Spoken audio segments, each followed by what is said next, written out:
আমি চলে যাবার সময় হয়েছে, তুমি আমাকে বলেছো জাগৃতি ধাম সম্বন্ধে কিছু বলতে, তাই তো? আমি কোথা থেকে শুরু করব শেষ করব জানি না, তবে একটা কথা বলবো। ফার্স্ট থিং বলবো, আই এম ভেরি লাকি। আমি আমার ভীষণ নিজের কাছের দুজন মানুষকে এখানে নিয়ে এসেছি আজকে। ওদের এটাই আমি প্রুভ করতে চাইছিলাম যে দেখো, তোমরা কলকাতাতে আছো, কিন্তু তোমরা কি জানো যে এত সুন্দর একটা সবুজ জায়গা কলকাতার এত কাছে আছে? আর আমি জানি ওরা সবাই অ্যাগ্রি করবে এটাতে। ওরা অ্যাগ্রি করেছে, দেখো সবাই হ্যাঁ বলছে। আর সব থেকে যেটা আজকে আমার প্রাপ্তি, আমার না আমাদের প্রাপ্তি হচ্ছে নাম্বার 1, এত শান্ত পরিবেশ, এত সবুজ জায়গা। আমি সত্যি ভাবতে পারিনি কলকাতার এত কাছে আছে। তারপরে সুদীপার সঙ্গে আমার প্রায়ই কথা হয়েছে। আমি ফেসবুকে না দেখেছিলাম জাগৃতি ধাম, জানতাম না। আবার ভাবতাম এই তো সবাই অ্যাডভার্টাইজ করে, আচ্ছা let me give a try.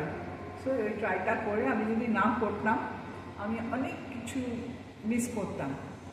তারপরে আজকে এসে যখন পৌঁছলাম, the way I was been greeted, then অভিষেকের সঙ্গে কথা বলে তো আমার মনে হচ্ছে তোমাকে আমি অনেকদিন থেকে চিনি, আর কোনো অসুবিধা হয়নি। ইউ আর ইন দ্য, মানে তুমি যেরকম মানুষ, তুমি সেরকম কাজে আছো। আমি চাইবো আরও ভালো করো। আর আমি যখন জাগৃতি ধাম সম্বন্ধে বলবো, ডেফিনেটলি আমি তোমার নাম করে বলবো। তারপরে coming back to the food part of তোমাদের কিচেন, মানে everything was good, it's coming out really good, আরও ভালো হবে আশা করছি। আর খাবার ওয়াজ ভেরি গুড, আমরা সবাই একমত, food was fantastic.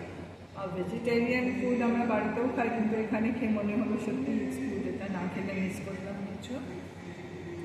R How about our rooms? rooms, it's equal to 5-star hotel amenities and everything.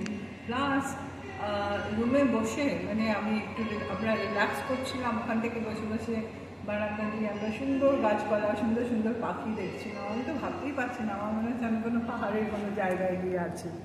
আবার it's very well maintain, well plan. আশা করি এইভাবেই এটা মেনটেন হোক।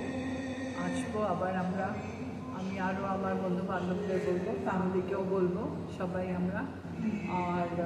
আর কি বলবো, আমি আমার আরও বন্ধু বান্ধবকে নিয়ে আসবার চেষ্টা করবো এখানে। Thank you, ma'am.